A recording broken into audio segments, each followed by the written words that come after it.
Excuse me, mister, do you have the time? Are you so important that it stands still for you? Excuse me, mister. Good morning, Andy. me your Thanks for ear. coming. Tell us, what got you interested in the language teaching world? Hi, Chu. Thanks for having me here today, and I'll be answering these questions as best as I can. I was born in Budapest, Hungary in 1943 and came to the United States in 1948. My parents both speak Hungarian, and so I grew up in a bilingual household, and I think it's this bilingualism that had led me to my interest in language teaching in general and teaching English specifically.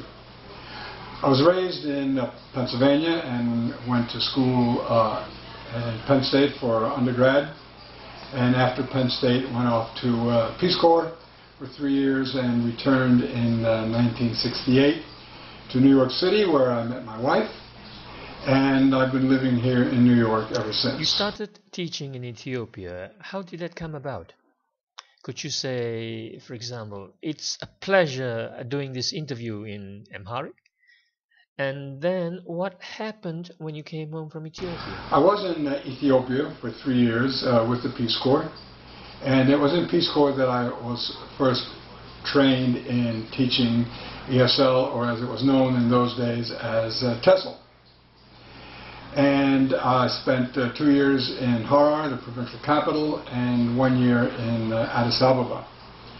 And you asked about saying it's a pleasure to do this interview, and in Amharic you say Nkwan Desilal Ehek Alamet Ayek. I'd like to just talk briefly about what happened after I came back to the U.S. from Peace Corps. And I was looking around for something to do, not really sure what to do with my life, and I heard about a new teaching method called the Silent Way, developed by Caleb Gattegno, a mathematician. And it was all the rage in New York at the time, or so I was told, and I decided to go to a weekend seminar to study the Silent Way, and I have to say that that weekend seminar really changed my life. In addition to learning the Silent Way, which is a very interesting methodology, I also met a number of really remarkable and incredible New Yorkers who at various stages of my life have helped me do pretty much everything I've done in my career. Alright, you started teaching, but then shortly after you found yourself away from home again. So after that weekend, I was able to get a teaching job, which eventually led to a supervisory job, and someone else from that seminar was instrumental in helping my wife and I and our 1-year-old son to go off to Algeria to teach for 6 months in a technology transfer project, where the government of Algeria wanted to establish an electronics institute where the language of instruction was going to be in English, and it was our job to prepare students to be teaching in English, both technology subjects as well as the English language itself. So you found yourself back in Africa. What happened after Algeria? When I came back from Algeria, I decided to get a degree in teaching English, and I went to Teachers College at Columbia University and got an MEd. Another friend from the weekend eventually helped me get a couple of different teaching jobs at some refugee programs in New Jersey and also at some community colleges in New York. And eventually I landed a job with the New Jersey Department of Education doing staff development and teacher training, which was a wonderful job at first, but then it became more and more bureaucratic as the state became more and more interested in record keeping rather than staff development. Sounds as though you were very demotivated. Then you moved into publishing and stayed for a long time. Now, what changes have you seen during this time? Do you see course books disappearing? It was at that time that I first heard about a publishing company, a small company known as Newberry House, who was looking for an ESL sales rep in the New York area. I applied for the position, and I got it, and I ended up staying in publishing for the next 25 years, working for 8 different companies. I've seen a lot of changes over the years in publishing, and as you can imagine, things were very much done by hand, and it was a pre-digital age, or the dawn of the digital age. Really, it was 1985. And I would say that digital technology revolutionized the entire industry, from typesetting to layout to working with manuscripts and to my own area of sales and marketing. It was just this kind of completely mind-blowing. We all ended up with laptops, and that's still, very much going on today. Other changes in the industry were, the other biggest change was really consolidation, where large companies kept acquiring smaller companies and in turn being acquired by even larger companies. So today you really only have 2 or 3 large profit-making publishing companies in the U.S., as well as the university presses, Cambridge University Press and Oxford University Press. And one significant change that I've seen in these companies is obviously the profit-making companies are motivated by profit and the bottom line. But the university presses originally seemed much more interested in really propagating and furthering the teaching of English with long-range planning and long-range investment. But over the years, they too have started emulating the profit-making companies and developing products to that end.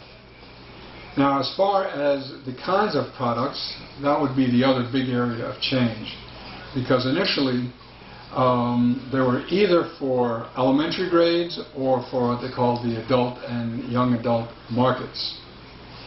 And the content of these books either focused on life in the U.S. or life in England, and the rest of the world pretty much had to put up with those books. Today, of course, there is regional publishing for every conceivable market and market sector. And this is a good thing, I think, because it's no longer a one-book-fits-all kind of approach. And, of course, we've gone away from the drill and kill grammar exercise books to a whole range of really beautiful materials in all the different skills area and course books. Now, do I think course books will disappear? I have to say, no, I do not. I think there will always be hardcover textbooks, but they will be more and more used along with and supplemented to some degree by electronic materials. How do you imagine the classroom to be in, say, 5 or 10 years' time? Now, as far as changes in the classroom, I think these changes over the next 5 to 10 years will not be as great as some of the technological changes that we've seen. Yes, technology is coming into the classroom as digital immigrants are retiring, such as myself, and digital natives are coming in. But I think that overall school districts and teachers are fairly conservative. And really the economics of it, because of the cost of implementing a lot of technological innovations, is so high. And as English is growing more and more, there are more schools, there are more teachers, there are more students, and it just costs a lot of money.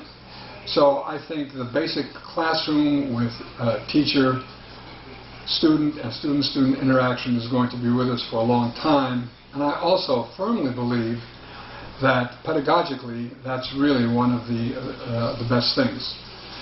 On the other hand, there is an increasing amount of online learning with Skype and video and all of these technologies. And of course, the web is an incredible resource, and it's all going to be incorporated because these classrooms will have access to the web. You run two blogs, Rolls of the Tongue and What's So Funny. Why? I think that what really needs to happen, especially as countries such as China, India, Indonesia, Pakistan, with millions, maybe hundreds of millions of students all learning English because English is seen as a key to economic growth. I think what really needs to happen is we need to start focusing more on the non-native speakers who are going to be the teachers of all of these students and training them in both pedagogy and technology. And it's really to that end that I've developed my two blogs. Rolls Off the Tongue, which is a cartoon idioms blog, and What's So Funny, which is a mini podcast explaining jokes for English language learners. What's the purpose behind these blogs, and do you run them alone? I started Rolls Off the Tongue with a colleague that I met at Prentice Hall by the name of Andrew Lang, who's a textbook illustrator and also the author of an idiom textbook for Cambridge called In the Know. After I retired from publishing 2 years ago, Andrew and I got together and decided we wanted to do something with idioms, and we wanted to be online. So again, taking into consideration both English language learners and the non-native speakers of English language learners, we developed Rolls Off the Tongue with its cartoon idioms. Now, initially the idea was for people just to look at the idiom and guess the idioms. This was based on a caption contest that the New Yorker magazine used to have for its cartoons. But we quickly realized that a non-native speaker is not going to know a lot of idioms, and so no matter how long they look at an illustration, if they don't know the idiom, they can't guess it. So we set up the site on Tumblr.com where they could choose a level of interactivity suited to their own level of language. So even if they didn't know the idiom, they could get a hint, or they could get multiple choice as to the possible meaning of the idioms, or a choice of idioms. They could just out and out get the answer and a lot more information about the idioms so that they in turn could teach their own students. Now, What's So Funny, which is the other blog, is on audioboo.fm. And this is a really interesting new technology. Audioboo is kind of an audio version of Twitter. And you can record up to 5 minutes worth of audio on it, and people can download it onto their smartphones or to their computers. And what I do on What's So Funny is I deconstruct jokes. And the reason I do that is I realized that non-native speakers can be very uncomfortable when native speakers are telling jokes and laughing and so on, and the non-native speaker doesn't get it. Humor is very sophisticated. You have to know culture, you have to know idioms, there are puns, there's all kinds of wordplay, as well as current events and many different factors. So what I do is I take one joke at a time, tell the joke, and then I explain what's so funny about that joke. Are they for profit? These blogs, for the moment, are for pleasure, but we would like some remuneration down the road, if for no other reason, so that we could just continue doing the blogs. And I think our next step is probably going to be publishing some e-books, an e-book collection of cartoons and an e-book collection of the jokes and the explanations written out. Do you have any advice for teachers, new teachers or publishers? My advice to people wanting to go either into teaching or into publishing is to try as much as possible to be aware of those serendipitous moments, or those karmic moments, if you were, that can really influence your life. Most people, myself included, are really not aware when these things happen. and only realize that their significance in retrospect. But if you can catch the wave, and you'll find it so much easier to ride that than try to book it with your own fantasies. I'm afraid we've run out of time here. Thank you, Andy, for taking time to speak to me, and good luck with your blogs.